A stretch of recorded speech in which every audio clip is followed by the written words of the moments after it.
Invisible. That's the word. Not abused. Not screamed at. Not broken in any way that left a visible mark. Just not seen.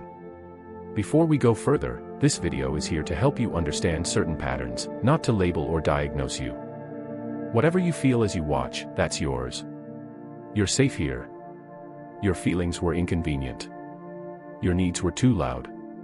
Your presence, somehow, was always a little too much, or never quite enough. So you learned. You got quiet. You got small. You stopped asking. You told yourself it was fine. You told yourself other people had it worse. You told yourself you didn't need that much anyway. And here's the paradox: the more invisible you made yourself, the safer you felt.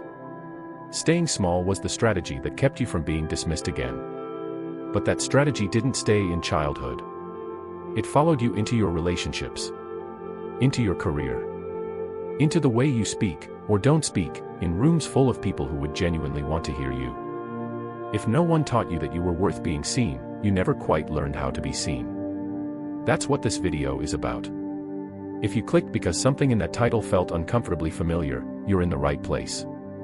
By the end of this, you'll understand exactly how emotional invisibility in childhood becomes a pattern that quietly controls your adult life. Not in theory. In your real relationships. Your real voice. Your real sense of whether you deserve to take up space. Stay with me. Emotional neglect doesn't always look dramatic. It doesn't require a villain. No screaming. No deliberate cruelty. Sometimes it's just silence. A parent who was physically present but emotionally somewhere else. A household where feelings were never spoken about. A childhood where you learned to read the room before you spoke, to shrink before you were told to shrink, because being dismissed hurt more than staying quiet. Psychologists call this emotional neglect. Not the presence of harm, but the absence of attunement. The absence of someone reflecting back to you, "I see you. What you feel matters. You are allowed to be here." When that attunement is missing consistently, the nervous system adapts. Your brain, wired for connection above almost everything else, learns one specific message: needing things is dangerous. Expressing your full self creates distance. The only way to stay close is to need less. To become less. This is attachment theory meeting lived experience. And here's where it gets precise. It's not that you were taught to be invisible. You chose it. Unconsciously. Brilliantly. Because in that environment, it was the most intelligent response available to you. But here's what most people don't realize. The same mechanism that protected you as a child, the shrinking, the silence, the self-erasure, becomes the exact pattern that recreates the wound in adulthood.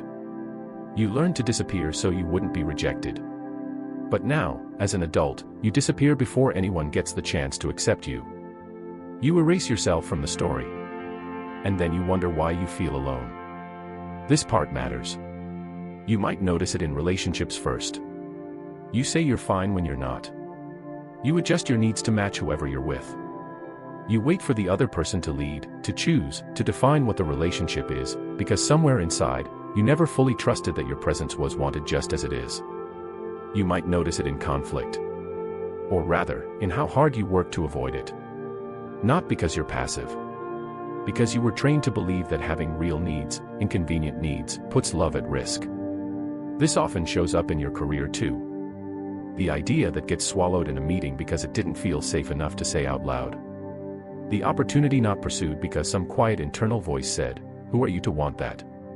The work you do brilliantly, almost invisibly, while someone louder gets the credit, and some part of you doesn't even fight it. That's not laziness. That's the adaptation speaking. Keep going.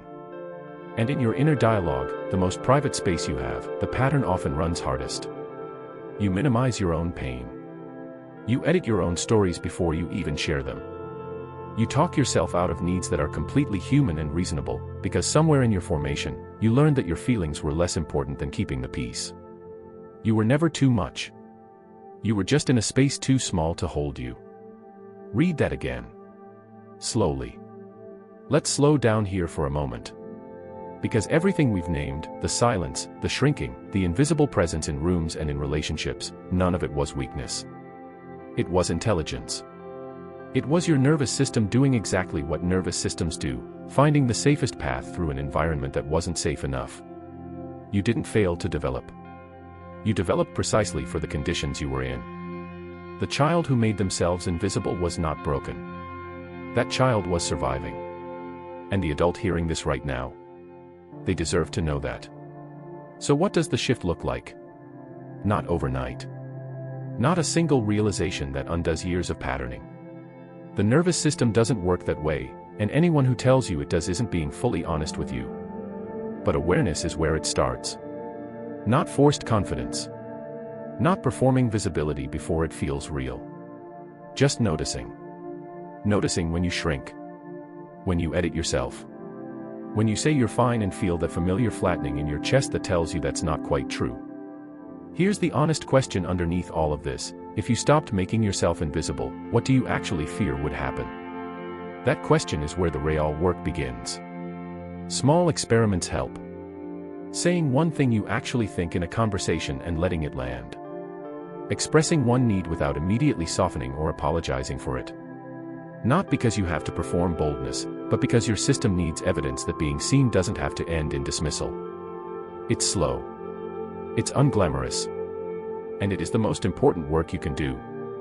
If this kind of deep pattern work speaks to you, there's more of it here, and it will always be honest with you. One question before we close: if something in this video felt familiar, which part hit the hardest? Drop it below. You'd be surprised how many people write the exact same answer. You were not dramatic. You were not difficult. You were not too sensitive. You were a child in an environment that didn't know how to hold you, so you learned to make yourself smaller than you were. That pattern made sense then. It doesn't have to define now. There is a version of your life where you are present in your own story. Where your voice is in the room. Where your needs are spoken, not swallowed. Not because you performed some dramatic transformation, but because, slowly and carefully, you let yourself be seen. You were never invisible because you didn't matter. You were invisible because mattering felt like a risk no one taught you how to take. You are not broken. These were adaptations.